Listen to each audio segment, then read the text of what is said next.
Well, we don't got to get too formal. You've been here before with us. Yeah, man. Yeah, my buddies. I was talking to them this morning. We do a lot of podcasts, each week or whatever, and love doing them actually. But my buddy was asking me who was on the podcast today, and I said with working class bow hunter, and I said, man, I just kind of relayed. We've been on, several times, and how we at the ATA show we always like to hang out, come by, and it's like the highlight of our day whenever we're at the ATA to come by and just like let your hair down and have a podcast and Yeah. drink a beverage and that's and just kind of like we're all from the same cloth, so to speak, and we just speak each other's lingo, and just it's always a pleasure to catch up and stuff. So I told him, I said, yeah, this is one of the bigger, if not the biggest, outdoor podcast going, and it's just we've been friends with all of you guys since the beginning, so it's Yeah. always a pleasure. Well, Yeah. dude, we always appreciate it, and we missed you the other week at ATA, and Yeah. but it is true. It's like I feel like we have hunting in common, and blah blah blah, but we could talk about other stuff when we're all together, and I think that's what's nice about it. Yeah, it is. It's just like sometimes you talk with certain people and it's like, this guy is in the hunting industry, and it does feel a little forced, but it's like, man, if there's no camera going, if there's no microphone in front of us, it's just like, man, these are my people. This is who I want to hang out with, and Yeah. just walk around on a 3D course with, or share a fire with, or like, hey man, let's go get a steak or anything like that. It's just, Yeah. this is my people. Yeah. Well, I think every time you and I talk, Bone, we're talking about fighting while everybody else is talking about whatever. We're over there talking about who the hell's going to win this fight and whatever. So, Yeah. which that's fun for me, Yeah. It's no secret that you and I both like UFC stuff. So, yep. Yeah. I can't do it, but I can certainly like it. That's right. You can follow it. Dude, honestly, I don't, I want to get into some fight stuff where you're at with some of that, get caught up with you here at the end of this. But it's like, who would want to really? I mean, unless you're at the top, it's like that's a hustle beyond what I think most people could fathom. It's a career I don't want to do. That's for sure. Getting punched in the face for no money. Yeah, I know, and I mean, maybe they're just good at keeping it secretive or not. And I mean, don't get me wrong, I think they make a decent living compared to, a lot of the blue collar stuff, and it's it's better than that. But in comparison to a professional sport like a football, basketball, baseball player, man, that's a hell of a wear and tear on your body not to get paid, and especially when you see how the boxers make just like killer money. I mean, like I would expect. Yeah, I would expect a lot of your top UFC guys to make at least that much. Well, right. I was, I think even then, comparatively, but I was like even saying like just trying to make it to the UFC, you're not making any money. I mean, you're making some, but I know a little bit about it from our local fight scene because I used to be like kind of involved, and I've judged fights, and my dad and I were certified judges in the area for a few fights and whatever, blah, blah, blah. And like used to watch these guys show up, train for 3 months with a day job, and then make $1,000 if they win. I know it's competitive 3D archery can be the same way, but at least you ain't got bumps and bruises. Right. Dude, that's a good transition actually. Like good comparison though. And maybe it is a good comparison, but I wish, and maybe we can change something with this. I don't know. Maybe you'll have an idea. I wish like maybe local, but like 3D archers and tournament archers, I wish there was a lot more hype around them in the bow hunting realm and archery realm. Like, I wish they kind of were like looked at as like, I don't know. Does that make sense what I'm trying to get across? No, I totally get it. I mean, we've been through this, seesaw or roller coaster for years, back.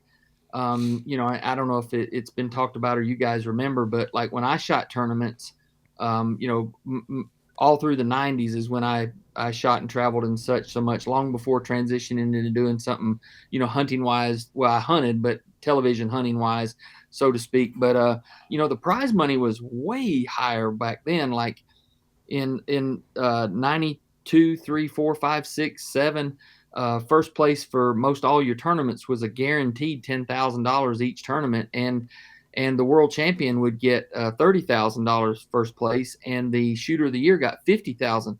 That's no contingencies. That's just from the tournament. Oh, Right. no Yeah, sponsor money and stuff like that on top of No it. sponsors and contingencies was all on top of that. So, we had guys making, really good money. I mean, like for myself, I won a few of them, but if I could consistently stay in the top 10, I was making 30, 40 grand a year, easy. Mhm. And, yeah, so whereas nowadays you can see some of the checks that they post, you only get there are exceptions like Vegas shoot pays, has a really high payday, Isn't that but 50,000 to win that's Vegas? right. But on a 3D aspect, first place is only like $2,100, $2,200, and you would think that we would evolve over the last 20 years, but Yeah. well, actually, 25 years, but we haven't, and a lot of that contributes to we were on ESPN back then, so you don't have the media is not spread out between digital and social and television. Yeah. Everything was ESPN. So we were on ESPN. So we got a lot of non-endemics. There was, Miller, Budweiser, you had Pennzoil, you had, a lot of high-end non-endemic sponsors. So Yeah, the big dogs. that's right. So it really helps a lot. And so since then, we've tried in the past, like, how can we get more money involved? And, unless you have a ton of eyeballs, and it's really hard to make in this fast-paced world, it's just hard to make a television show or make it to where it's spectator friendly. And then also, it's unfortunate to say, but major television networks don't want to carry it when you're shooting animals. You're shooting foam animals. They don't want to, Right. Yeah. like And- a Valvoline or a McDonald's. They don't want to, Yeah. shooting animals and stuff. So Dude, you know what? You know who needs to step up here? who's that? Fucking Busch Light. Get into it. Like, No kidding. Yes. you gotta go the other way from Bud Light. You gotta save this, get your money back, go in hard, and it's like Save it. and there's gotta be, but I get it. Everything you're saying makes sense. Yep. But I think if there was a great televised version of like a 3D archery tournament that could be captivating to the viewer, captivating to people who aren't really sure what's going on, Yeah. I think it could do well because to me, it's cooler than shooting spots at 20 yards. Oh, absolutely. Yeah, absolutely. Like you need to almost, and I know someone's got to have the money and the time and the equipment and the place to do it, and it's got to pay off for them. But it's like, all right, Busch Light, let's go. Let's get some money behind this. I mean, And shit, they got camo cans every year. Well, yeah, Exactly. let's do something with it, But then I think it would be easier to get the ball rolling because, and maybe we're hypocritical, like saying like we need to put more hype behind this, but we don't have that many 3D archers on every year, so maybe we're the problem to Maybe. a point, I don't know. But I think that too, like, it's not like a spectator sport. It's not like football or baseball where you're gonna have thousands of people lined up to go We need to a the j- event and watch archery, watch a 3D course, because you probably can't do it. We need an archery John Daly. Yeah, exactly. It's hard to follow. I mean, it's very similar to golf. So, it takes a lot of real estate to have it. And then plus where it's at from a safety standpoint, you can't really view each target. You're reliant on cameras and stuff. Mm-hmm. Competition, the ASA, Competition Archery Media does a good job of simulcasting that on sports channel and stuff. But the numbers aren't there yet. They do a really good job about showing you the target and trying to keep it as fast paced as possible. And anybody that, bends a string can really appreciate the way they are covering it now. Mhm. However, somehow we just need to, get some non-endemics or people to hitch their wagon to it and, propel it a little bit more. But that, and Competition Archery Media is a subsidiary of Lancaster Archery, which, they're doing a good job with what they have. And the numbers are there at the tournament. I mean, there's as many people going to the tournaments as there ever has been, at 1,500 to anywhere 2,500 participants at each stop on the ASA tour. So the numbers are there. We just got to get the viewership. And unfortunately, like if it would have been 20 years ago when we didn't have, now it's hard you can't even keep a person's attention for 30 minutes Mhm. on a television show. People want to absorb things through podcast where they can multitask, put their earbuds in, listen to the podcast, and they can still, Yep.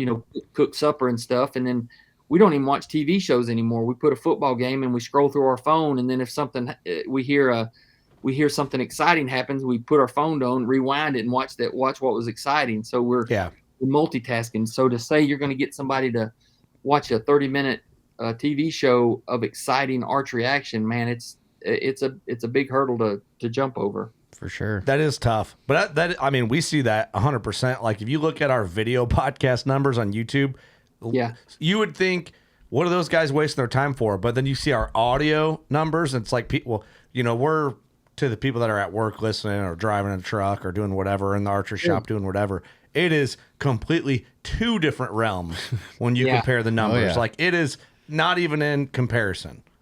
Yep, I think what we need to do is like, man, hey, for you guys that are watching this, man, you ain't gonna believe this, but T-Bone is sitting on the other side of the table with us in a thong. Believe it or not, he's in a thong. You got to go to YouTube and watch this. You got to see this shit. That's a good idea. Just start baiting people into our video shows. Yeah, exactly. Yeah, hey, there's going to be a little ticker goes across as T-Bone gets up and turns around, and if you see that ticker, then you write in and see what the ticker is, and you could win this prize pack. Bam! Yeah, you got viewers. You know what? That's what it's going to take. You know, because there is podcasts out there who like they go for the bait clips for their videos rather than like producing a podcast that is just a good conversation. They go for the clips, and we would much rather have a fun conversation than go for like 5 2-minute clips or whatever the hell, you know. Yeah, and it's getting pretty common too. Like I guess what you call it, the thumbnail on there. It's like you know, I don't know, you know, about blew up my deer stand, burnt my truck down. yeah. You know, that crossed my mind, but I said, no, I'm not going to go there. I'm not going to say burn my truck. I'll do it. Yeah, but you know, that, so to speak, and it, you know, it basically, you know, makes you want to watch it or whatever, and then you end up getting suckered into watching, you know, an hour worth of not much good content anyway. Yeah, about 2 minutes worth of good shit. That's about it. It's a tricky space to be in, I think, but I think it's good for us if we've always just done what we've done, and you know, keep doing it. Whatever, we're just gonna keep doing what we're doing. Man, people can appreciate the originality and the authenticity and the humbleness, and you know, it can be said it's a lot like what has actually, you know, been successful for us, or what we like to say has been for us, is we're relatable to, you know, the everyday worker that's the working class bow hunter. And you know, it's just like, hey, the Billy Joe lunch buckets. Yeah, exactly. It's just like everybody gets to, you know, hang out with us, and you know, it's not like we're not killing the biggest deer or anything like that. It's just you feel like, man, it'd be fun to share camp with them, or this is just like sharing a camp, you know, with all my buddies. So that's what people tune in for you guys. It's the same type of thing. So for sure. And dude, I vouch for you guys with that. You guys are like who you portray you are. And I feel like because we get asked about, it's probably the two most common crews is how are the Bone Collector boys, how are the Drury boys? Because, you know, we're friends with both of you guys. I'm like, they're exactly how you think. Like, especially, you know, you guys are just what you guys are, and just cool as hell. And I think how we talk to you guys kind of proves that. But it blows my mind a little bit, but I don't blame when people are surprised by it, you know, because you guys are big dogs, you know, just like the Druries are big dogs and many others. And well, and you know, to the Drury's point too, we're good friends with them. I mean, a lot of people just assume, you know, that don't know any better. It's like, oh, I bet you hate those guys, you know, because they're, you know, they're mossy oak and all that. I'm like, absolutely not. I mean, total opposite. I text with Mark, Matt, Terry, you know, but just about on a weekly basis. So, no, I mean, we stay in touch, and gosh, we you know, we talk about sharing camp, or wish that we could. You know, life gets in the way and our, you know, busyness, but I can promise you, if it was a little more of ease of us to get together, and we would definitely be sharing a lot of campfires, a lot more than what we do. Yeah. That is cool. I don't know. Was it on a podcast with Mark or with the Bone Collector boys? We talked about, there's one episode, maybe it was a road trips glimpse, or maybe it was a Bone Collector episode, or maybe on the Drury side. There was a little glimpse of you guys in camp together with the Druries. And as back in the day, as like a fan, I'm like, oh no way! Like it's like my two favorite rappers doing a collab. You know what I mean? And I don't remember what I want to be episode it around was, that campfire so bad. But yeah, you know, it's like what would you do to be there, just with people you feel that are like you, and that's what it is. Yeah, let me show y'all guys something. Hold on just a second. You'll like this. Sorry about the dead air time, but look here. No, it's all right. Dead air. I keep this on. I'm in my office, so I keep this on my bulletin board. Y'all will appreciate this, and I give them hell about it every year. So, so this was the ATA in 2007. I won this. This was a hunt with the Drury guys. All right, so I won. So I won a prize pack. I won some biologic, and I won a whole scent blocker suit, and a week's hunt with Marker Terry on one of their farms, and I never have cashed it in. So every year I keep holding it up to it and say, hey, this is the year I'm cashing this in, boys. So we always have a great laugh. I should have that thing framed, but I won a hunt with them, but it's always been fun. And you know, Terry's always like saying, man, when I knew you won that, he said, I went and bought a bunch of ladder stands. He goes, they're still here. He said, man, you can come anytime. Well, dude, you ought to take advantage. Like, wait until you're watching, like, you know, now the Druries and everyone's doing like the summer series where it's like weekly episodes. Wait till one of them's got just an absolute mega, and then decide if you go to Terry or Mark's camp. That's right. And cash it in. Just be like, hey, look, you know, I wanted to wait for the right time, and I think this is the right time. That's right. That's exactly right. Or ask them if I can auction it off. We're trying to raise money for something. I'm going to auction this thing off. From 2007. Yeah, it's a rain check from 2007. That's awesome. That's a good one, dude. Yeah, that'd be cool. Especially selfishly, go to Mark's because it's just not far at all from us, and get down. That's right. There.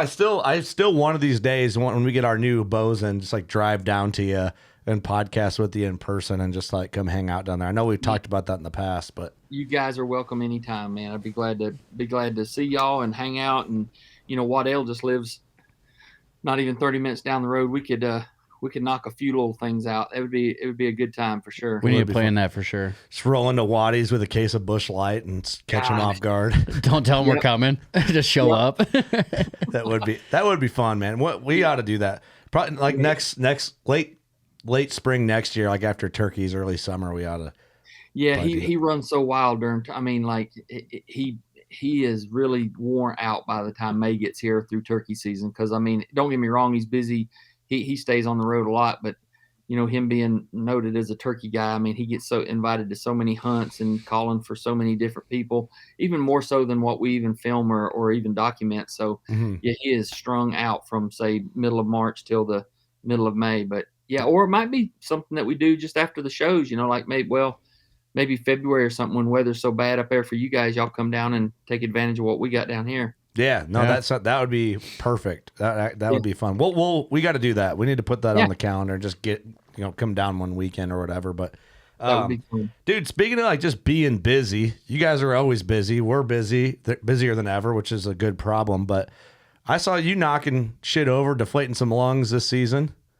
Yeah. Didn't travel much, just stayed right around here. But yeah, we on the couple little farms I got here, we just been working and basically managing like we've always done, and got a couple of decent deer that we didn't catch up with. But we got the two that I did kill. We got a couple more that are just ancient, man. They've been on the feed bill just way too long, and it was time for them to go. So not high scoring deer, but just definitely great ones to catch up with, and we had a lot of history with. So, but yeah, I appreciate that. Yeah, we hunted pretty hard this year, actually.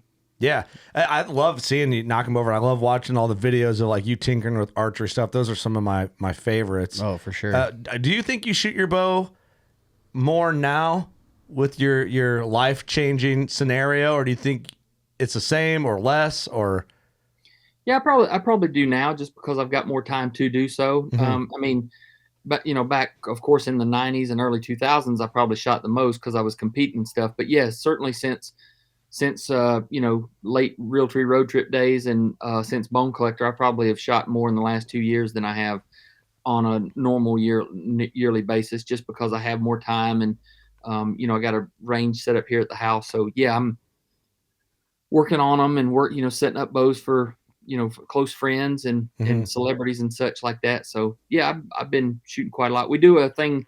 I don't talk about it as much, but we do a little thing called Thursday Night Knockbusters. Just a bunch of local guys. Nick and Michael, they come from time to time, and people at Realtree, they come. But there's probably about 15 to 25 of us local guys that we don't invite anybody that's going to be a cancer to the group. It's always just people that just get along. Yeah, no buzzkills. Yeah, exactly. Yeah, if you're a knucklehead, there's a reason you're not here. Is because you're a knucklehead. So it's just folks that there's different between lawyers and doctors, and we got guys that work as linemen. Just people that are like-minded and get along, and we can all chit chat, and nobody's got their egos or their pride's not going to get hurt if we poke at each other. But we kind of turned my basement into I should say my garage. We just got like work tables and stuff, and then I found some chairs on sale on Amazon for like $32 a piece. Some of those rolling, like office chairs. I bought a bunch of them, and we just sit around work tables, and each person takes a turn each week. Like they cater it, meaning like this week it's mine. I'm buying pizzas from this joint, and next week's this person. Hey, I made a huge pot of chili. We just take turns feeding it, and golly, we laugh at each other because we're always talking about different types of camouflage. And hey, did you get this? And it's almost like we compare it to a guy's version of if women got together at a beauty salon, had their nails done, and was talking Pinterest crap and drinking lattes and stuff. Yeah, that's what we compare it to. And it's like, are you believing we're sitting around talking about this, gossiping and stuff? It's like a bunch of hens in a hen house. Man, we all love it, man. It's like, oh yeah, hey, would you bring that new vein you was talking about? Oh yeah, I'll bring it by. And yeah, it's the best time because you don't think about it being fun, but then afterwards, everybody always texts. We got a group text that goes, and they say, man, I need this time. Like it's been a stressful week, and I'm a realtor, and I look forward to that because we can let our hair down, and we ain't got to be ourselves, and we can just ain't got to worry about cameras, ain't got to worry about mics or anything like that. We just have fun, be ourselves, and we basically get to celebrate our passions. So it's been real awesome. That is cool, man. It's like hunting camp without any like obligation to perform. You're just having a good time. Yeah, we have the same thing back at home. It's like every Thursday night they get together, probably same amount of people, and same thing. Someone brings food every week, and then the guy that owns the place set up a 3D course through his woods, so they have 30 targets there, and just get together, shoot the shit, make fun of each other, and yeah. And we all throw in $20, and whoever wins at the end of the night wins the pot, and it's a great time. Yeah, that's perfect. I think more people should do that. I mean, don't get me wrong; it's nice to go to organized 3D shoots, but there's a lot of people that get intimidated by that. We don't have no intimidation here. We don't even really have an organized scoring system. We basically just say, okay, hey, pick a shot. All right, 32 yards on that. Bless buck. Good luck. Oh, let's shoot him in the eye. Okay, let's shoot him in the eye. Just anything like that. And if somebody has a bow breakdown, we kind of work on it or help each other, and it's pretty awesome. Dude, that kind of reminds me back in the day before we would record, we'd shoot when the studio was at my house, we'd shoot in the yard. Yeah, every week. We need to just bring a couple of targets here now once this edition gets done and talk about boobs and shoot a few arrows and then crack a cocktail and let's go, It's crazy because like throughout the winter, a lot of us hunt at the afternoon. So we've been hunting every Thursday afternoon, and most guys don't get off work till 5 o'clock, so they can't even be here till 5:30 or 6 anyway. So nobody's getting here till dark. And I got some pretty nice lights out there to where we can shoot. But honestly, for the past 4 or 5 weeks, I don't even think we've shot an arrow, but we've all got together and just hung out in the basement. So there you go. Yeah. I mean, we talk archery, and if somebody's got a problem or a tuning issue or something like that, we do. But to say that we're sitting outside and shooting, we haven't been doing that for the last month anyway.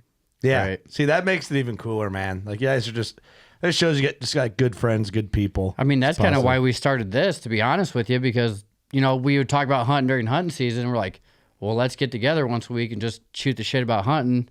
And why not record it? Yeah. Exactly.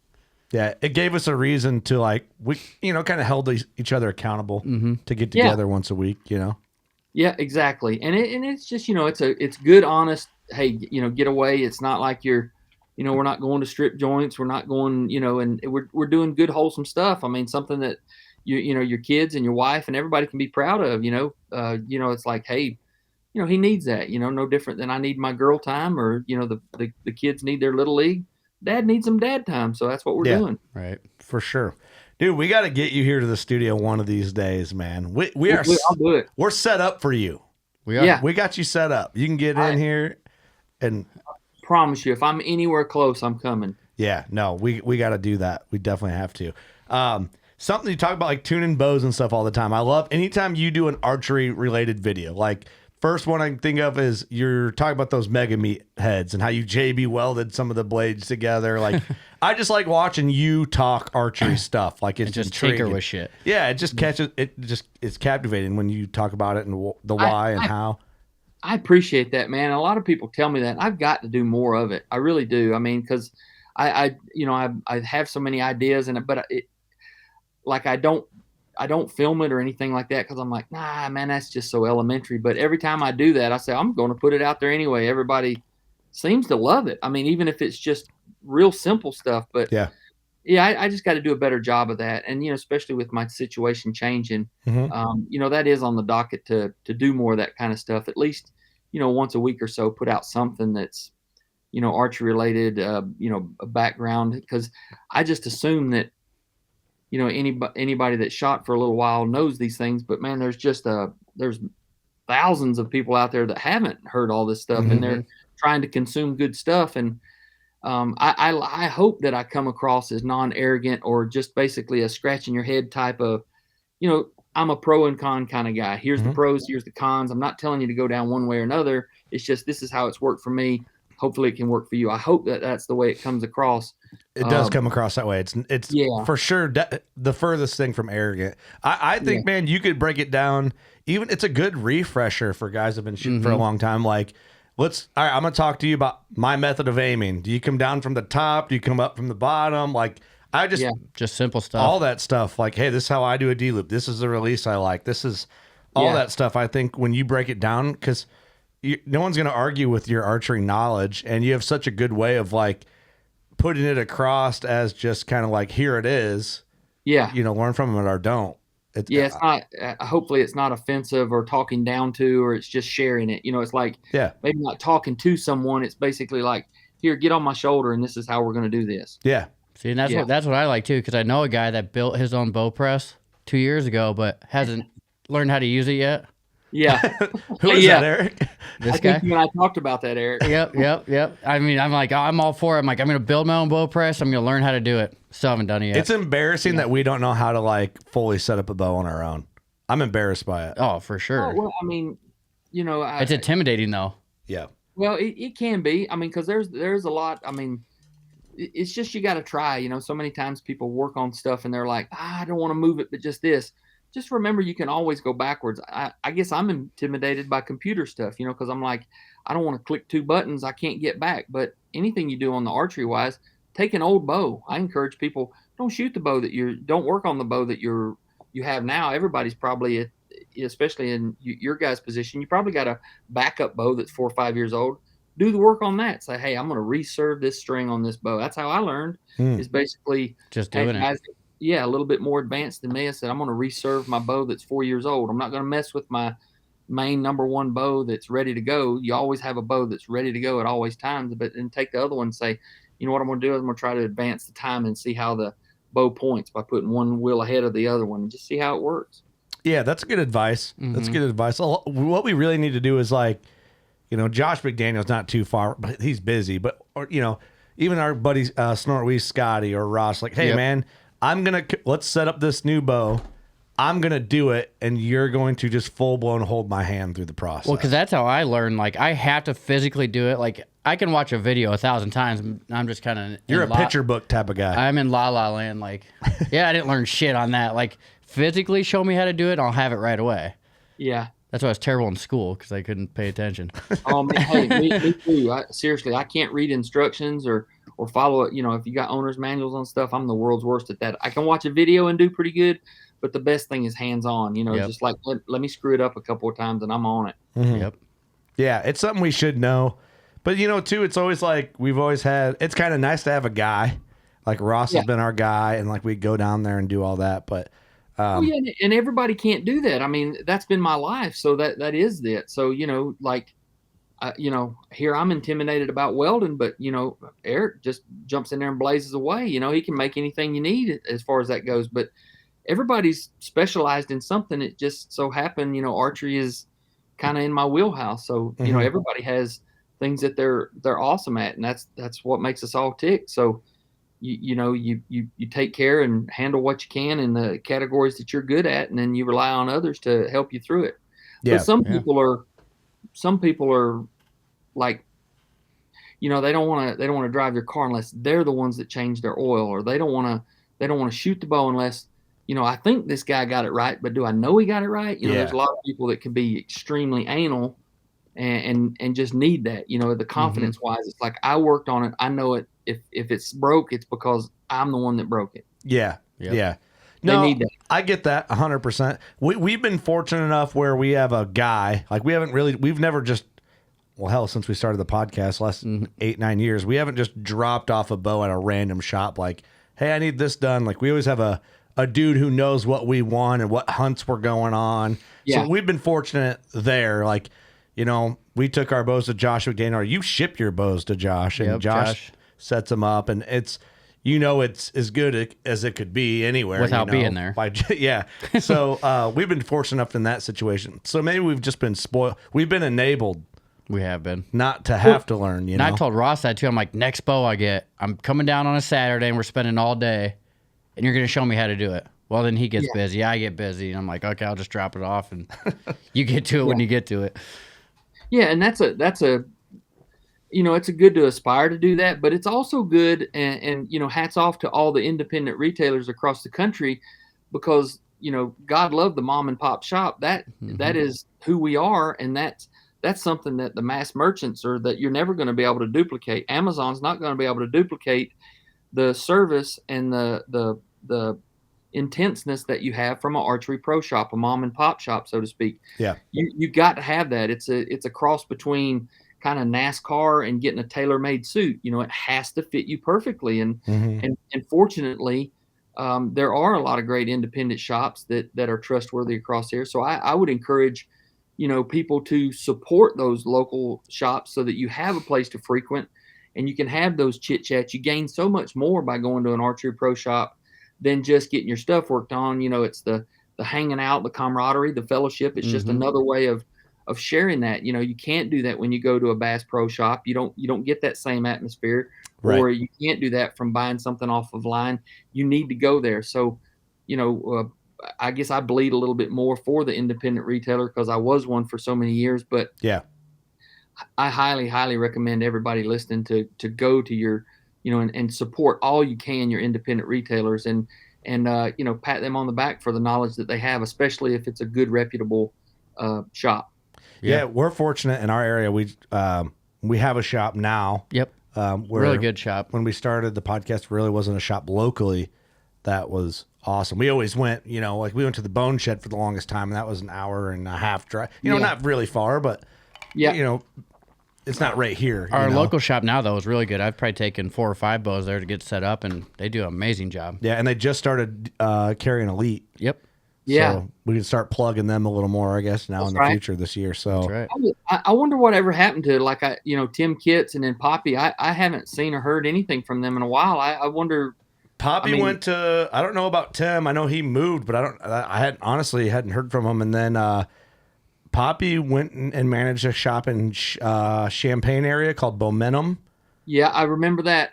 That's about the last time I talked to him. I was in there, I don't know, 3 or 4 years ago, and Yep. I haven't seen or heard anything from him since. Yeah, that shop closed, and then I heard he went back to construction. Yeah, he just kind of got out of, I don't know if he got out of archery, but he's just different career field. Correct.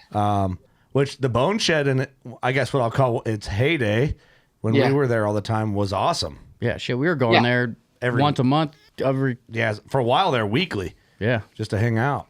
Yeah, it was in the heyday. It was. I don't even know if it's still open or not. I have no idea. I don't think so. I think the name is different.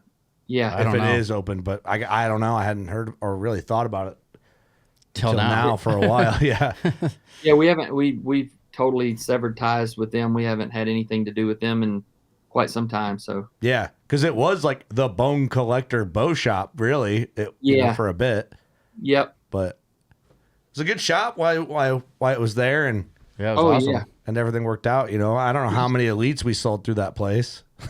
probably a lot. Yeah, and it was funny whenever it was closing down or things were separating, Nick made sure he went by there and got all of his mounts and everything. His bear was there, wasn't it? That full size Well, grizzly. Yeah, Yeah. he had quite a lot of stuff there. He hadn't finished his house yet, and he's having stuff kind of in storage all over the place, and there was a lot of mounts and stuff there, so he made sure he went by there and got that. So Yeah, because you never know what can happen when that shit goes on. Yeah, because I remember the first time we went there for their open house, we did a podcast there with Darren Christianberry. That's And right. We kind of got to go in the back where no one else could go, and there's mounts everywhere, and we're like, holy shit! Like the big there's- office. Yeah, there's Nick's mount right there. It was crazy.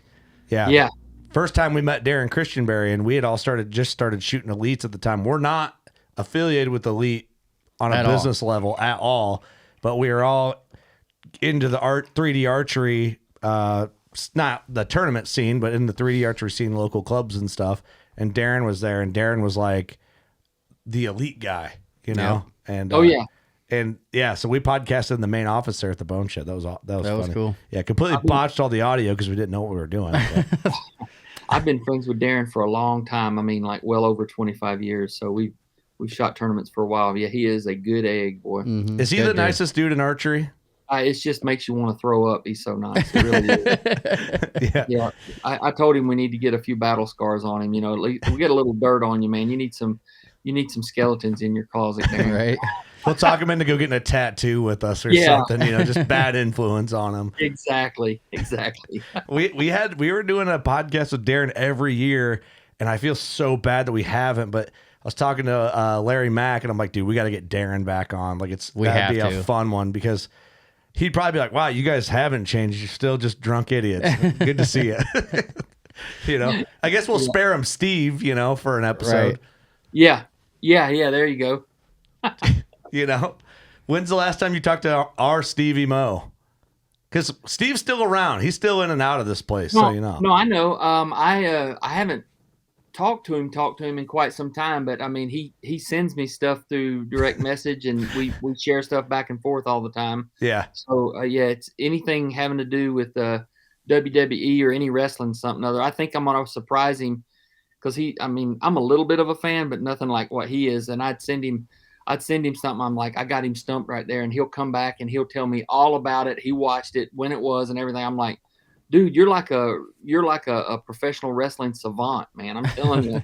It's weird. Like It the is dude, weird. he's actually an intelligent guy. He just chooses not to portray it, which I think is part of his gimmick. It's kind of what he does. But he does a Patreon exclusive series for us called Thoughts from a Steve, THOTS. And It's pretty good. he just did one with our intern Jordan, and Jordan and all his buddies go to Steve's house and got the full blown Steve experience. Oh wow. But we actually have another record. Have you seen the Small Bucks Big Questions? Or no, what is it? Yeah, Small Bucks Big Question series that Steve did for us. No, I haven't. I'll text you a link. Okay. And they're kind of like Between Two Ferns style Yes. interview. They're hilarious. Oh, that will be funny as all get out. Yeah. So I'll send you a That will couple be links. funny. You got to send him the one of Doug because that's probably the best one. Yeah, you'd like. Yeah, I'll send Yeah. you some links, man. They're ridiculous. Yeah, that will be funny. Almost like he's like the Glenny Balls of WCB, isn't he? 100%. Yeah, Yeah. that's like the best way to break Steve down. He's our Glenny Balls. Yeah, Yeah. just a little louder. Boy, that dude has surely skyrocketed, hasn't he? Oh man, those guys are crazy. Yep. Those guys Yeah, are crazy. we're trying to get Theo Vaughn to turkey hunt in April. He's going to be in Atlanta in April, so we're trying to get him redeemed. He wasn't. We didn't get him a turkey when Michael took him down in Florida. Was he not So- feeling it? It's kind of what it sounded like. He just wasn't into it. Well, I think it was. I think it was. It was.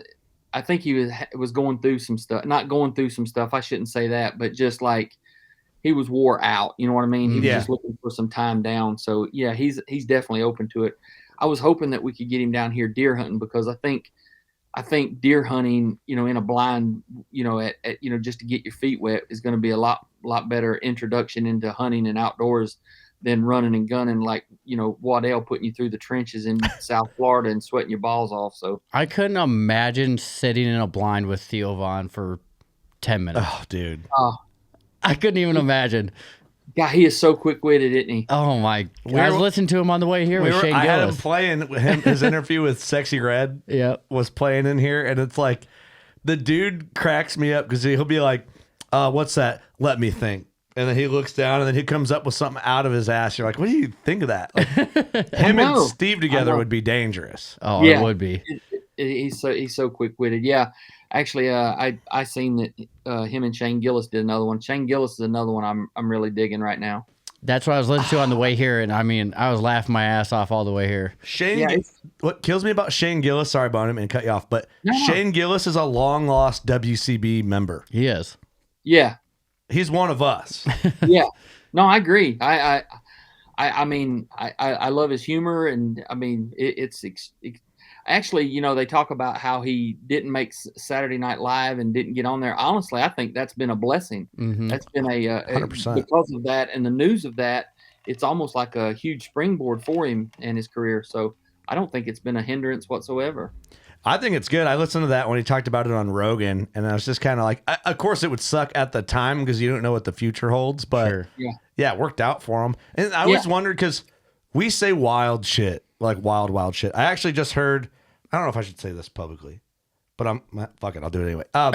Busch Light vetted us, and we didn't pass because I say faggot. Really? Yeah, and which, all right, that's kind of that shit going on. That's but fair, right? That's fair. They went through a lot, but I don't say it like in like a. I'm not attacking anybody. It's more of for comedic relief, is when I say. Yeah. Kind of how Shane Gillis calls stuff gay. Like, that's what it's funny. He's doesn't actually like, hate gay people. Right. It's just it's funny. But yeah, they vetted us and we didn't pass. Which that's fair, especially after what they just went through. But like I was like starting to think, is there anything in relation in the hunting world kind of like what Shane went through with Saturday Night Live that you could think of? Like, is like someone as a public figure besides poaching, the ultimate wrong, in our world? You mean where somebody was kind of blackballed or just kind of blackballed, or like, could we get canceled for saying the F word? I don't think so. I wouldn't think so. I mean, there's all kinds. Don't get me wrong. There's a lot of different, cultures that do hunt, and no matter what you say or who you are, you're going to ruffle. You could potentially ruffle someone's feathers, or not everybody's going to like you. I don't care how likable any of us are. Right. There's somebody's not going to like you. Yep. There could be some people that are fat shamers and like, man, I can't stand looking at T-Bone. When fact of the matter is, all of us hunt, whether you're fat, small, skinny, tall, it doesn't matter. So yeah, I don't think so. I don't. I think we're already labeled as the redneck anyway. We're just doing what we do. Yeah, Pretty much, kind of expect it out of us. That's why I was thinking about that, because it's like, man, if he got full blown canceled from SNL for saying gay, I'm like, man, I'll never be able to run for politics, nor would I. Yeah, but like, no. I just wondered, it's like, man, is it gonna get so crazy that it kind of gets into the hunting game, and then we're doing this political correctness in the hunting game? I hope not, but well, the only thing is like, some of our, censorship between like Outdoor Channel, YouTube, you're not allowed to show certain things. So it is, so to speak, like you can't, like, even though it's legal, they don't want you, it's gotten a little, it's changed over the years. Like before, you couldn't show a feeder. You couldn't show the deer eating corn, out of a pile. So and I'm glad that we embrace that. And, if anybody's listening knows that I embrace it, as far as the baiting part of it, period. But you couldn't show that. You couldn't show, even though you can shoot a deer in its bed, you're not allowed to show a deer sitting in its bed. I didn't realize that one. Yep. It's legal to, but it's legal to, but they didn't want you to show it. So that was the networks saying this is the content we want. Otherwise we're not going to air it. And then I think you probably can now, or they let some slide, but they do earmark it. No different than YouTube will, demonetize you if you do certain things. I know like Seek One is, I forgot what it was, or they just, how TikTok, you can't show any blood or Nothing. you can't have Weapons a at all. gun, nothing. So, there is some censorship out there. To say that the same things that get you canceled in everyday TV, probably not, but in their own words, or that side or the people that are doing the canceling. I mean, I guess we do have, as hunters, we do have crosshairs on us. So, Yeah. we got to be kind of aware. I don't think we need to make excuses for who we are. That's Yeah. our mantra, but we definitely need to be aware of that people are watching, and they would love nothing more than to jump on a bandwagon and cancel us for something. For sure. Yeah. No, that makes sense. Did Outdoor Channel never let, like, because I know you guys always pulled the Solo Cup game when you're in camp and stuff. Because I remember Waddy being like, "We know what's in the Solo Cup," which is a crazy thing to like get worked up about. But did they ever have like a policy that you're aware of? Was like, don't show any beer, don't show any alcohol bottles, anything like that? Not that I can remember, but they it would be more to the fact of you were hunting and drinking, or if you were slouchy and drinking, and or if or slouchy and hunting, or it may cross over on to a potential sponsor. Oh, You know what I mean? So if if Budweiser buys a lot of spots, and then we're showing Coors Light, Right. that potentially could be a problem. So that makes sense. yeah, I'm not saying it's right or wrong. I'm just saying. But I get it from a business standpoint. Too, I Right. always thought maybe like the drunk redneck mentality for non-hunters. It's like, persona. let's keep it off so we're not like feeding into that. And I think that's why we were kind of like, not really. We weren't big enough at the time to be any culture shock to anybody. But a lot of people, I just remember, didn't like our drinking. But like we're not hunting, we're conversating. Right. Yeah, and then early on, you weren't allowed to say kill. Oh, really? No, you couldn't say, I killed him. You have to say harvest. Or That's why taken. harvested and all that was such a big thing back in the day. Oh, yeah. Yeah. I don't think you have to worry about it now, but like I can remember in the mid 2000s and stuff, you weren't allowed to say kill. You weren't allowed to mention blood or, anything glorifying or celebrating the hunt, so to speak. Interesting. Yeah, I shouldn't say celebrating. You could celebrate it, but you couldn't, no end zone dancing, so to speak. That's what I was just going to say. It's kind of like football. You get fined if you dance around the deer or something.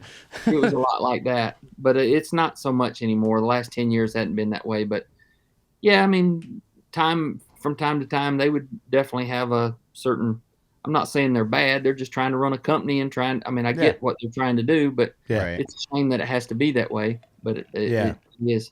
Yeah, didn't they have I think I remember Jim Shockey talking like you couldn't show a kill shot twice. Yeah, you couldn't. You could show impact, but like no slow motion, or if it was slow motion, you couldn't show the impact. You could just show like the arrow going towards it. Only one impact per kill. You show it one time. That's it. Yeah, Don't go over and over and over and over. But of course, I get that to a point.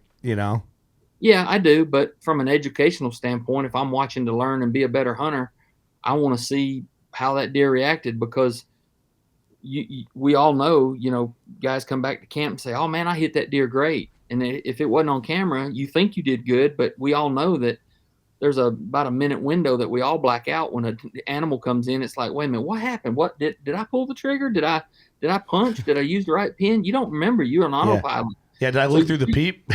Yeah, exactly. Been so there. my peep sight feels that big. So, so you never know what. And then when you track the deer up with your buddies, it's like, golly, I could have swore I hit it right behind the shoulder, and then you got one in the hip and it went up through the guts or something like that. Yeah. So that's the beauty of, and why I love, even if you're not going to use the footage, at least you got your video to hunt so you can see how the deer reacted. And, I guess I'm just a student of the whole process. And a guru of biology of death. I just love learning all that kind of stuff. I mean, no matter how Yeah. many kill shots I've got, we've watched. I can't watch enough of them, no matter whose it is. But that brings me to a point too. Did y'all see that little montage that our producer Cohen made for Christmas, like 60 kills in 60 seconds? Oh, I don't know. Yeah, I have to, I think check, I did I'll have see to check that. it out. I don't know. Oh if my gosh, man, he did such a good job, and it's like playing some of the, it's la la la la la la la. Man, it's almost like haunting, but it's the perfect music, man. It's so good. It's gotten so many views. I shared it on mine, but Bud Bone Collector had it on theirs, and we were talking about it yesterday. We were filming spine takes and stuff for upcoming shows, and we were talking about it, and God, it was awesome. Just like watching just 60 critters just getting hammered, man. It was awesome. That's something I do need to get better at, is bringing a camera with me, because it'd be cool to relive it too, but then at the same time, like you said, like you know exactly where that shot was, or at least you can get a better idea of where it was. I Oh, mean, yeah. Tacticam, not a sponsor, but let's talk. But I started like a stabilizer mounted Tacticam, Yep. better than nothing. Yeah, and I tell folks all the time, whether it's a GoPro, a Tacticam, or anything like that, you got these small cameras now, or even, the guys from Heartland Bowhunter, looks like they're doing it with their phone. They may have made something to go with their phone on their chest. The But Painted you Arrow can- guys have like a bow mounted system for your phones Yeah. that are pretty sweet. And I'm not really a fan of one on your bow, and the reason why is because you never get the impact because the bow's always moving at the Yeah. shot. I mean, it's Yeah. good for when the deer's coming in, but the point of impact, it's hard to get. The shockwave. And it could affect the shot, because you're trying to hold steady, so therefore you don't make the best shot as possible. So I would rather take one and just put it over your shoulder, and even though it's not 4K and $4,000 camera right over your shoulder like we got with a camera guy, at least it's enough, like to your point, Eric, to where you can see the animal and you can see what happened, how he reacted, and relive it in your mind. Because hopefully everybody that is shooting a critter, whether it's a gun or a bow or whatever, you're hyper focused on making the shot and right behind that shoulder, and you're not worried about all this other stuff that you can relive, like you said, Eric, Mm-hmm. over and over if you've got it on video. So it's good for memories and entertainment, and as well as educational. Mm-hmm. Yeah. Yeah, that's a good point. Well, man, what's up for next fall? Do you have any big plans? Like are you going to go anywhere? Do you have any setups? Like what's going on? Well, I was going to go to Kansas this year, but honestly, it's the first year in 15 years I didn't draw a Kansas tag, and I didn't draw an Iowa tag. So depending on how I draw there, I plan on going to Kansas next year, as well. I'm trying to secure another good spot in Oklahoma. Oh, cool. Yeah, so I won't be traveling like I have in the past, but I'd love to get 1, 2, maybe 3 hunts a year outside of the state. But I'm definitely try to make stuff here. Just have got we put a therapy pool in there here at the house, so it's a heated therapy pool, so that we just got it hooked up last week, but hopefully I can get out there and get some exercise and stuff. That's the whole game plan, to increase my mobility and Awesome.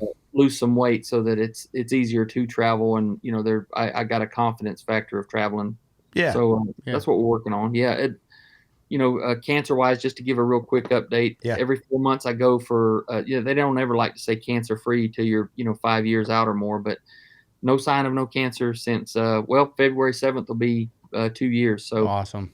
So Good. no sign of anything right now. Everything's good, but every 4 months I go for, blood work and CT scans and stuff. So we've passed all those tests so far. We just gotta basically the only thing, just gotta lose some weight and get a little more mobile, and we'll increase what we're already doing and loving. Awesome, Yeah. man. Well, Great if you to draw hear. the Iowa tag, just stop by here on your way, because it's right on the way. Brothers, you trust me, I will. I sure will. Yeah, it's always like I'm awkward with that stuff, so I don't know how to navigate questions with it and would not sound like an ignorant ass. But no, I do appreciate the update on all that, and Yeah. we miss you, man. We miss seeing you at the shows, and we love you, and we can't wait to cut up. And Oh yeah. I'm looking forward to seeing you back out there. Yeah, they were telling me about the ATA show. Is you and I talked about it, Kurt.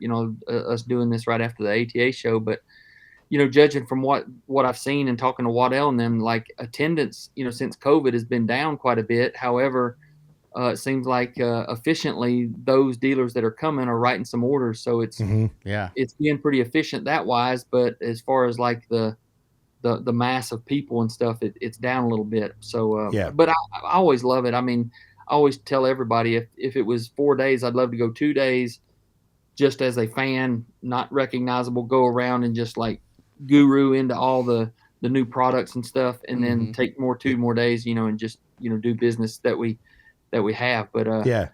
I did you guys see anything, or I mean, what was y'all's take on it? Was there anything that's just like game changing? Because I'm through social media and stuff like that. I'm getting all the updates on what's new in a lot of people. I will say, just before we get into like product stuff, my take was the smallest and lowest attendance ATA ever that I've been to in 14, 15 ATAs. But everyone I talked to said, business wise, the most productive. The most a lot more orders were written this year than the past couple of years for sure. All of our partners are like, this is great. This has been awesome, great. yep. So positive there. We got a lot done. We did 7 full-length podcasts during the show, and like that's a perfect amount because we can still see the show floor, visit with friends, and then get work done. Right. So for us, it's been my favorite ATA. Like for as sure. far as work enjoyment balance, you know what I mean? Close to you guys too. Yeah, just Yeah, it a wasn't few too far hours. away. Few hours. Yeah. St. Louis could be a little nicer neighborhood, but we made do. Hood is correct. Hood. Yes. Yeah. It was a good hood. Not too bad. We made it out. Yeah. For a bunch of drunk white dudes, we made it through all right. But it was all right. It was cool. We had fun. Product-wise, my number one pick, and it's not archery related, like a bow or archery tool, is Trophyline just launched a stand and saddle platform and sticks made out of Magnite. Yep. I seen And that. the whole stackable concept, I think that's like, I think that was the most mind-blowing product. Like, holy shit. as far as innovation can go for a platform and sticks, I think they did that. They got the innovation on it. A lot of the archery stuff, I know there's some good stuff about it, but a lot of it might be like a contradiction to our partner or like conflict of interest. So Yeah. you get how that is. No, I understand. Yeah, there's a lot of good innovative stuff. I've been seeing a lot of. There's a new vein out that is Easy Vein. Have you seen that? I did see that. That was awesome. Yeah, Australian. It's an Australian-based company. It's neat. I mean, it's like ultra durable, right? real durable, and you just slide it on. It's real lightweight though, so it's not real bulky, and it doesn't add a lot of weight to the rear end. I just got like a couple in that last week, and so I haven't really played with it, but it was neat. I'm just saying it's neat to see that. But yeah, and there's a to your. I was going to ask you what's the guy's name that was doing a lot of the talking? Is his name Sean with Trophyline? Yeah. Yeah. What's Sean's last name? Oh, Fergie. Yeah. He was with Outtech forever, correct? Yes. He was- Yep. Yeah. Okay. Yeah. Yeah. I knew I recognized him, and I said, "Man, I know that guy's named Sean." But anyway, I had mentioned to you, Kurt. I don't know if you remember this, talking about Trophyline. I know the inventor of Trophyline from way back when. I'm talking like when I had a shop, like in the early '90s. Yeah. James Green used to come to my store Mm-hmm. with the tree saddles. Is Yeah. what they used to. Yeah, they were big the leather- first tree saddle. Correct. We called them the leather diapers. Yeah. Yeah. Yeah, they So were leather. yeah, him and his daughter, and I forget his daughter's name, but she, after James kind of passed on, she ran with it for a while, and it did pretty good traction, and then it kind of went away for a few years, and then I'm kind of glad to see it, making a resurgence in the last few years. It's been real big. Yeah. Anything having to do with saddle hunting. I always told folks, like when we started filming in the early I'm not built for saddle hunting by no means, but I always told people for the last 20 something years, I'm like, if I was of average size or like, I was always thinking like, man, that'd be perfect for our camera guys, whether we're in stands or not. Yeah. Like, you could hunt anywhere and just take the saddle, and the camera guy's good to go. Yep. Right. We don't have to be 2 stand set. Mhm. And then the other thing is, I always thought, man, it just makes it so much more versatile. I'd be, if I was of average size, I would definitely look into hunting that way. I've been utilizing the shit out of it, man. We always, we still make fun of it, joking around, even though we do it, but we always kind of joked around about it before because guys who are real into saddle hunting making it pretty easy to joke about. But yeah, getting to know all the guys at Trophy Line, and like I'm running that Venatic saddle, which is USA made. All their new stand and sticks or platform and sticks are all USA made. Yeah. So that's gives you the feel good. And they actually, I don't know if it's still available. They did like a what would they call it? It's like an anniversary edition to the OG saddle, and it was leather, and Yeah. they had like they were limited edition, so they came numbered, Oh, cool. and it was just kind of like a neat throwback thing that they did.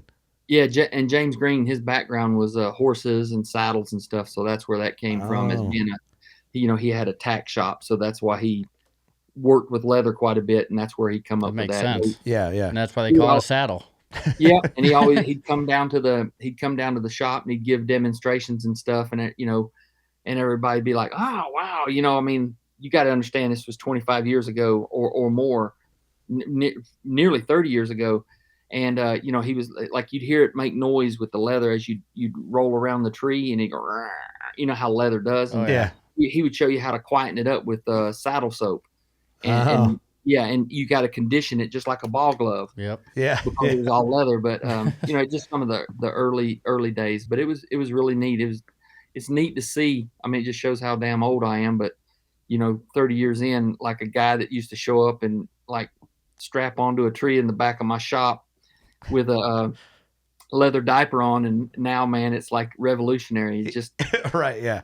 took a little while to get traction, but man, it's rolling now. And that's what most people think, that saddles just came out a couple years ago. Yeah. It's Yeah. old. Really. Yeah. Yeah. I love hearing those stories, man, of like, I don't know. I just like, we had Doug's parents on, and his dad's like an OG killer, and it's got like a 200-inch deer from like 88 or something Yep. like that. It was in a magazine. And I Yeah. think that episode we talked about nostalgia type hunting stuff. Yeah. And I eat that shit up. I love hearing about it, man. Like Oh, the yeah. products and all that Just like stuff. the history of hunting, pretty much. Yeah, yeah. It's like all the stuff that was around in the 90s when I was born in 1990. So to hear about stuff, how guys hunted in 1990, 91, 92, 93, to me is like, I love hearing about it. Right.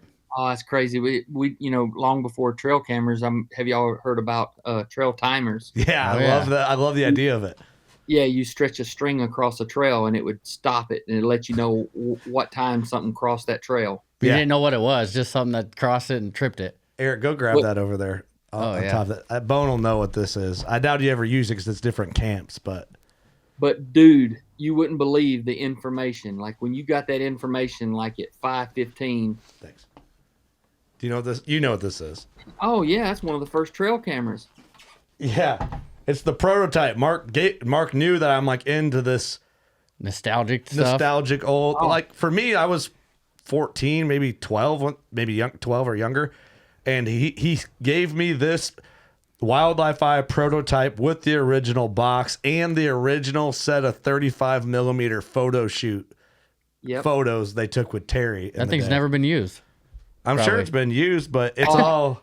I it's- could send you some stuff too. I've got the number 3 laser rangefinder ever produced. really. Oh yeah, I got it, and it still works. That was from 1994. Bushnell made it. Bushnell made it. How big is Yeah. it? Oh, dude, it's oh man, it's this big. I mean, seriously, it's a two-hander. Is that the one where who brought one in?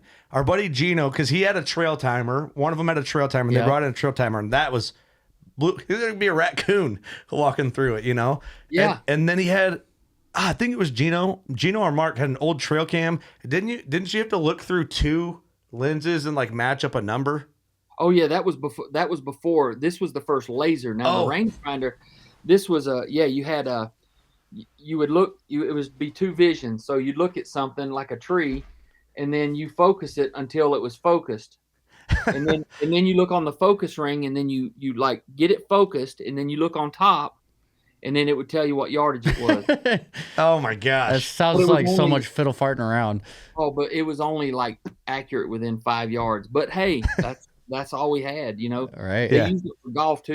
You take the golf tee, the golf flag, and you would be off on it, and then you'd focus on it until it was together, and then you look over it, and it's 120 yards.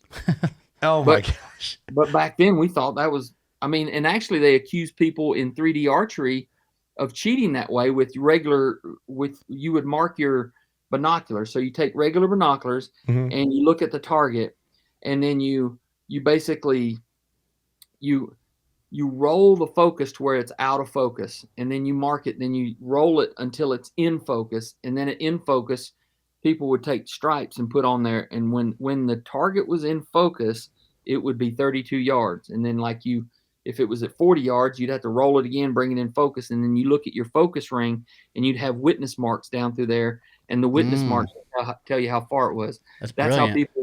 That's how people would cheat for 3D archery, because No a lot of shit. it, oh yeah, because laser rangefinders were not allowed on a range at all until like the last 8 or 10 years, Yeah. because 3D archery was, you had to be accurate and a good shot, but you also had to have the skills of being able to judge yardage all the way out to 60 yards just with your natural eye, no laser rangefinder. Yeah. Yeah.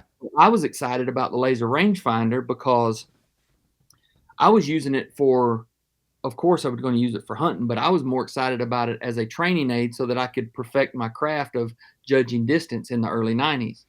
Yeah. Yeah. Like in the yard, like instant feedback. Yeah. Because the way I used to do it would take a basketball and I'd go on walks and I'd throw the basketball out there. I would judge the distance to the basketball and I'd walk it off. That's how I would. That's how I would practice judging yardage. And then when this laser rangefinder came out, I guess that's when I gained all the weight because I wasn't walking as much. So anyway, I the laser rangefinder just aided you in your training and stuff. So I still have it. It ran off a big 9-volt battery, and No shit. yeah, Eight double D's in the thing. oh, Yeah, right. Yeah. See, Yeah. I just think that stuff's so neat to hear about. Or like, you know, a guy who still got his old early '90s bows on the shelf or the wall or whatever, and it's like, I Yeah. don't know. To me, I just think it's fun. Like, and we brought up like if you still had those old Cabela's master catalogs from early Yes. 2000s in 2030, that's going to be so cool to flip through. Yeah. Nobody will be even know how to relate to that because I'm sure there'll be no print back, when we get, Yeah. 10 years more down the road. But yeah, I've got one of the first bows ever made, compound bows. It's an Allen bow.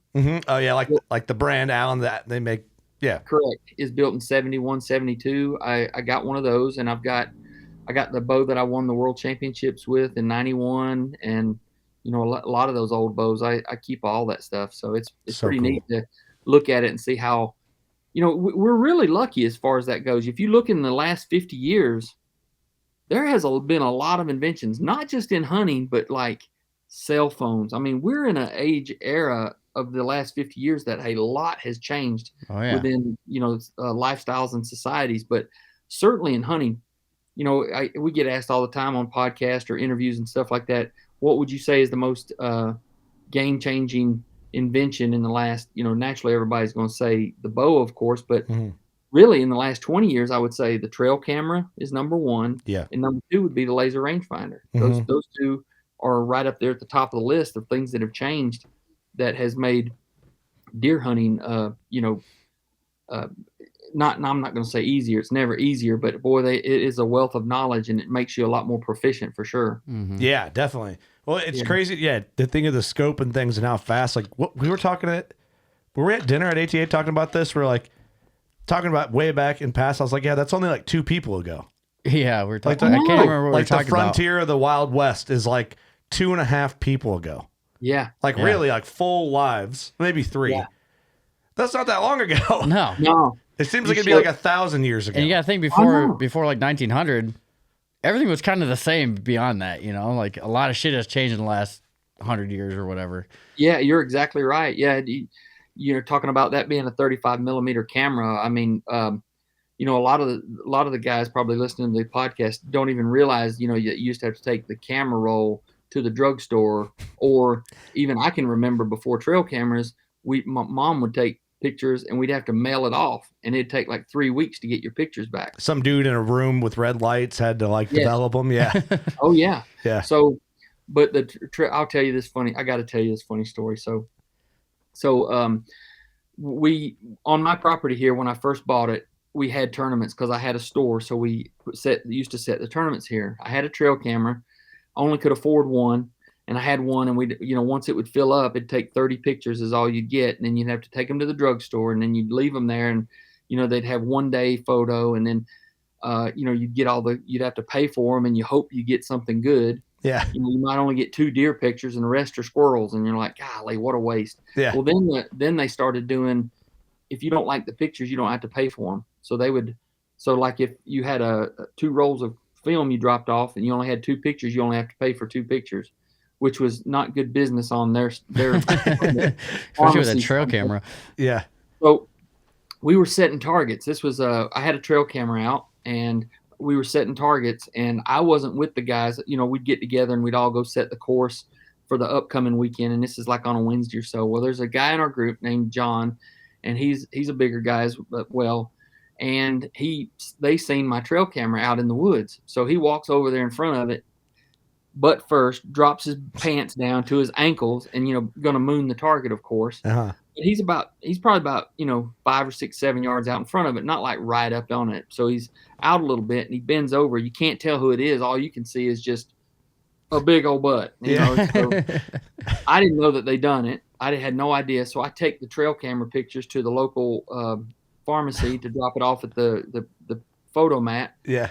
I go back in the next day to get the pictures, and I'm standing there, like used to, we'd stand there and flip through them. So I'm flipping through them, and I was going to take them all. So I said, I didn't flip through all of them. I just seen there was a couple of big deer. I paid her, and she's standing there talking to me and, listening. I'm hardly paying attention because I'm flipping through the pictures. So I turned to walk away, and I'm walking away, and I'm walking real slow. I'm still going through the pictures, and she's behind me. I mean, she's still at the counter, and I get to that picture of the big old butt, and I just start snickering. I'm like, golly, I knew who it was immediately. Yeah. Then I'm thinking like, what? I bet you this girl thinks that's me. The big old butt. And I turned around, and I promise you guys, her head's cocked sideways, and she's just going. She's smiling because she realized that I seen the button, and I said, "That ain't me. That's me. not me. I promise." Yeah. She's like, okay. Yeah. Sure, it isn't. Add to that tournament that weekend, we had all those pictures, and my mom came down. My mom was from England, so she had a real thick English accent. Your mom was? Yeah. She didn't move over here, so she was like 26. Oh, that's cool. I didn't know that. Yep. So she had a real thick English accent. My family would come down, and we called her the Whopper Flopper because she would cook the hamburgers and stuff like that. And we were sitting there at the sign-in tent, and we handed her the pictures, and we was introducing her. It's like, here, we got this camera that takes pictures out in the woods, and we get pictures of deer and stuff like that. And she said, "Oh my, that's so neat." So we knew we was going to get her. Yeah. So we handed her the pictures, and she's flipping through there, and I know that picture of the butt is coming up. She's flipping through there, and she goes, "Oh my Lord, Trav." And I said, "What is it?" She goes, "You can see your doodads and everything." She thought it was me too, and I said, "That ain't me. That's John." And John's out there, out there hanging out. Yeah. And they go, "Lord, John, we took our relationship to a new level." So does John know that all like the store clerk and all these people are just getting? Oh yeah. It's probably why he did it. Yeah. He don't. You got to know John. He don't care. I mean, honestly, if he could tattoo his name on his butt, he would have been fine with that. That's that awesome. was a funny story. We got my mom, and then plus the getting the camera, the film developed there. It was pretty cool. That is funny. Yeah, we burned out the 1 hour photo lady pretty bad at the Jewel Osco for a while. But that's just crazy because people get pissed now when they get the one weed going by 800 times. Yeah, you were screwed then. Yeah, try doing that now or back then. Exactly. You should be really pissed. Awesome. So fun. Yeah. There's so many inventions. Yeah, like release aids. That's something I could show y'all a bunch of release aids. There used to be one that was a leather strap, and you just wrapped the strap around and pinched it. Oh, really? You had a block of wood. You wrap a leather strap around. That was one of the first release aids, and you pinch it with your thumb, and you draw it back and just open your thumb, and that's how you let the string go. Oh, no way. Yeah, that'd crazy. be cool to see. Who made that? The guy down the road. Yeah, anybody. It's not a company that's out there now. It's just and then there was I know HHA made them back in the day. That's how they started. Yeah, Zero Gap. Yeah, that's how they started actually. Mm-hmm. Yeah. Actually, I know Chris and what's Chris' brother's name? But anyway, I know Chris's dad, Harry. But long before I knew Chris, he used to come to our store and sell them, and that's where I bought the Zero Gap. His was unique because the calipers wouldn't go together, and he had a set screw to where you could always make them touch, so you could precision make the calipers touch, and it was like revolutionary back in the day. Right. Gotcha. But there was another one called a Hook that it was just a stainless steel. It was a stainless steel hook just like that, and it looked like a T handle, but it had this looked like a leather awl, like you're going to punch through. Mm-hmm. You just take that hook and literally just take the hook and just hook it on a string just like that. Like if that's the string, you just hook it on there, and you had to draw it back with one finger because if you turned it like this, it would slide off that hook.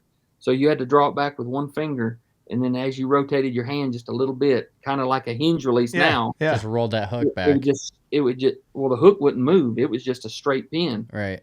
All it would do is you'd move it like this and it just slide right off the end. Yeah, that's cool. See, that stuff's so neat to me. Like, How many people punch themselves in the face with that thing? Oh yeah, man. I mean, there's a bunch of fat lips off of that joker. how many aluminum arrows were going through a garage door? Yeah. That's awesome.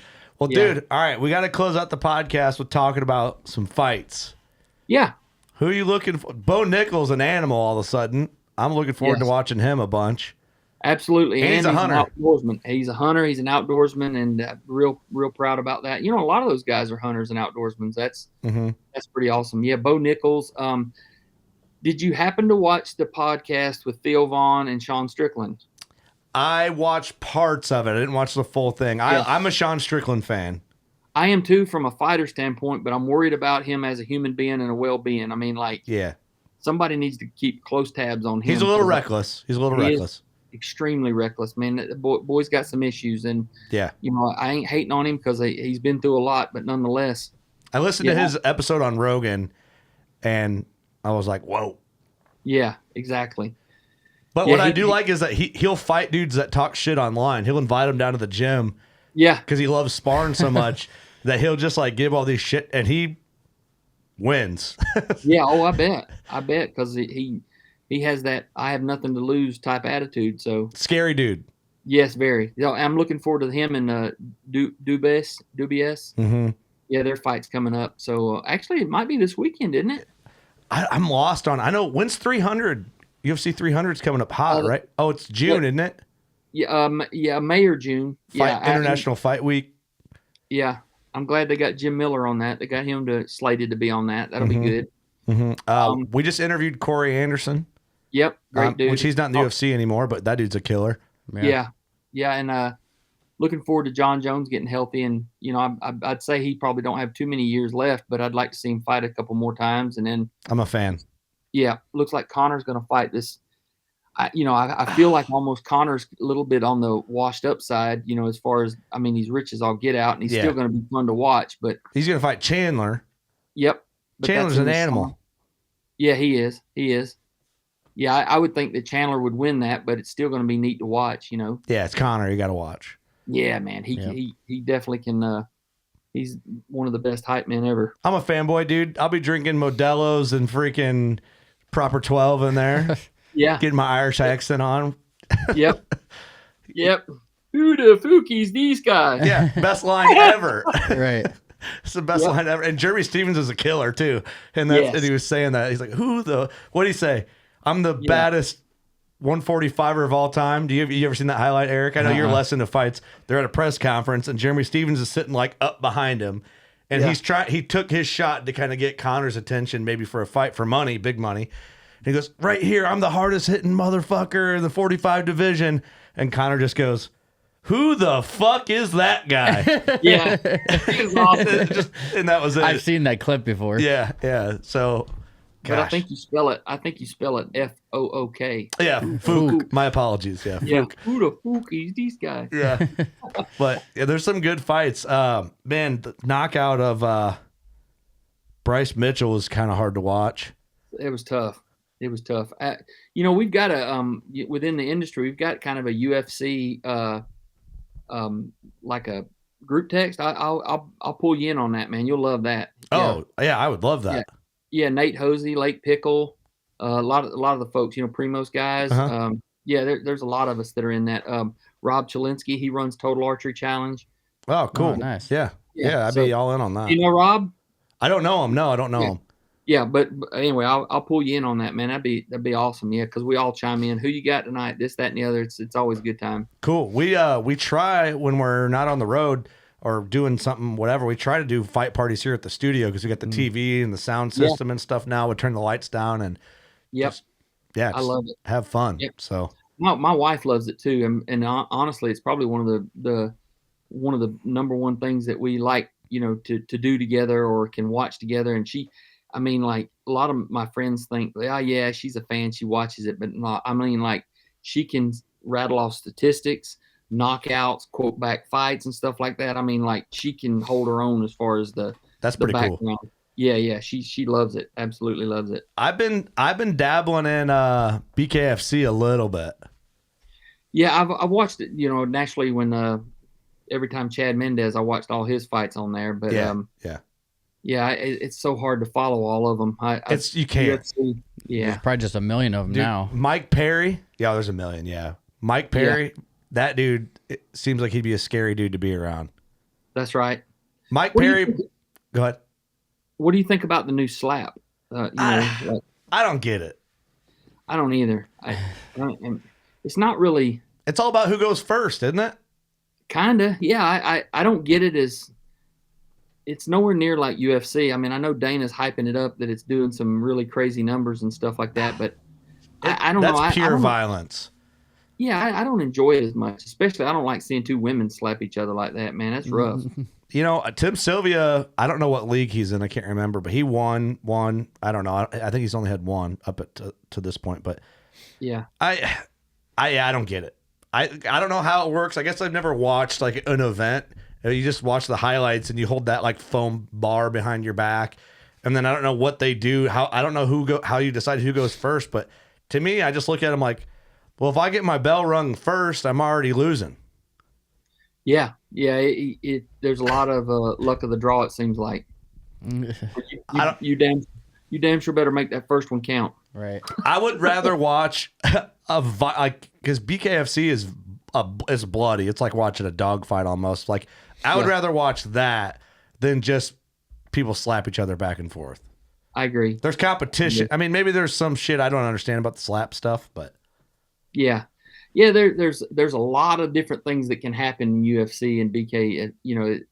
There's a lot of different things that can happen between wrestling and whereas slapping is just like slapping. yeah. Do you see those chicks with like their faces are all swollen up from just taking I don't know, it's crazy. Now, what about these redneck brawls? Have you been seeing that Like advertised? street beefs. Yeah. They're like the black plywood and then like a dog kennel in somebody's backyard. No. This is like organized. It's called Redneck Brawls. I haven't seen it.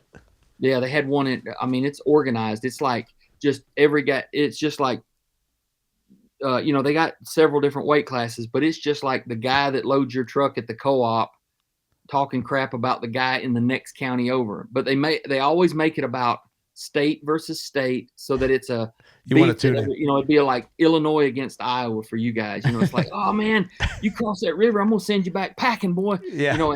And then that's what it is. Is them? It's just everyday normal guys talking crap back and forth for weeks on end, and it usually sells out within like 30 seconds. 3,000 seat arenas. No kidding. Oh yeah, the next one coming up is in Cincinnati, Ohio, and they did one in Virginia, West Virginia, and they just did Rome, Georgia, like last week. My brother-in-law went, and like everybody goes in overalls. I mean, it's just an invite. It's just an invite to just go and be just like white trash. Just you people know what? watch would be impressive. I've never watched it, but I'm a fan. Oh yeah. Yeah, I'll send you some stuff on We'll it. have to, we'll have to it's look so it up after funny. this. Yeah, please send me some of that because I want to, by the end of 25, because we're so booked for 24 this year, I want to go to a UFC live event. I want to go to one. I've never gone. I need to go. I've been to several, and I really think that you should go, just to say you did, but it's way better watching it at home or with your buds. I can see that. way Yeah. better. But yeah, because you can't see through that ring as well. I mean, there is a lot to say about being in the moment, The and energy and whatnot. Yeah, there is a lot to say about that. and I highly encourage you get to go to one at some point, especially a Vegas one. Those are really good. Yeah. Yeah. But I wouldn't. I mean, it's not something that you're going to want to go to like 15 or 20 of them for sure. Yeah. Even if you could. I'd But like to just do one.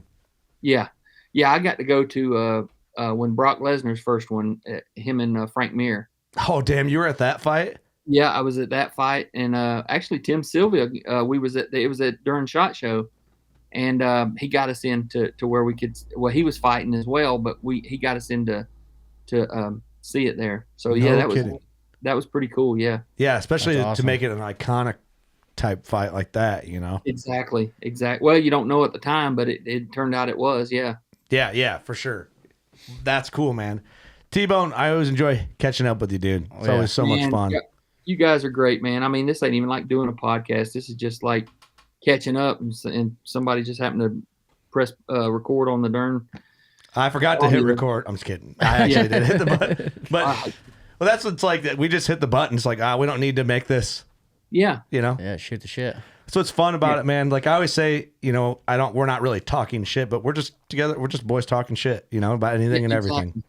Exactly. I mean, so many times you see guests on, not with you guys, I'm saying, but you see guests on podcasts and it's so scripted and you can tell they're so nervous and everything like that. I'm like, that ain't what a podcast is about, man. It's just like, how interesting are you? Or, you know, like what you got to share, and let's just talk the stuff, you know, because if you're, you know, two friends or you share the same outdoor industry and the same passions and stuff like that, my gosh, you could just about talk every day with all your buddies. So Yeah, that's what it's sure. all about. Yeah, a lot of people kind of like take, you know, in the hunting industry, especially, and even outside, like the podcast platform and like overproduce it and kind of like turn into something. Then it's almost like it might as well be like a late night show. Right. You Yeah, know? same. It's the same thing with outdoor television. You know, have these ultimate epic openings of their show, you know, that last 10 minutes long, and then the content is just dies. Like, Yeah. yeah, we try to shorten our opening as short as we can and let there be a lot more meat and taters in the middle. Yeah, for sure. Although I do think it'd be funny to do kind of like a version of us where it was like the Jackie Bushman show. It would, man. We talked about that. Mike, I don't know if Michael and them mentioned it when they was talking to y'all, but we want to do more of a, you know, parody stuff and Saturday Night Live stuff and stuff, little vignettes for YouTube and stuff. Yeah. That'd be hilarious. I think people would love that, you know, because almost like hopefully people would take it within the industry, you know, having people act like other people within the industry. Yeah. You know, picking on other people. I think that they would. Oh man, remember Jimmy Big Time? Oh, I loved it. Jimmy we Big- was huge. But it was almost like too early. Yeah, huge supporter of it. Yeah. Well, we was on the show a couple of times. I mean, Yeah. he came down here and filmed quite a bit. Yeah, that was great. Yeah. I don't know whatever happened to that guy. I don't know what he's doing for a living now. I just know they're not doing that anymore. I know his brother, you know, has his own marketing company. Oh. Jeff. Golly, I just talked to him the other day. They need to Anyway, bring he's that back Yeah. Oh yeah. this time. Yep. It's time. Jimmy Big Time has got to come back. That's right. Yeah, I always laughed at that show. I saw them guys the first year I was at ATA, one of the first years, and I was like all about it, dude. Got one character's kind of like a Bubbles type character. That's exactly right. Yeah. I love Bubbles, man. Me and Nick talk about Bubbles all the time, man. It's the Oh, best. man, it's a great show. It's the best. Yeah. Well, dude, let's do this more often, Yep. and let's actually get together and shoot the shit and have some good fun.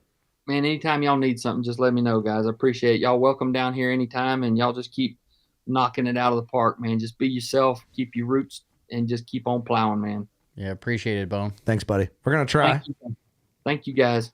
All right. Well, everybody, thanks for tuning in. Hopefully you enjoyed this conversation. Hopefully you're going to get into the UFC fights a little bit more now. And I don't know. It's good fun. So you know yeah. what to do. Go shoot your bow. We'll see you next week. Later.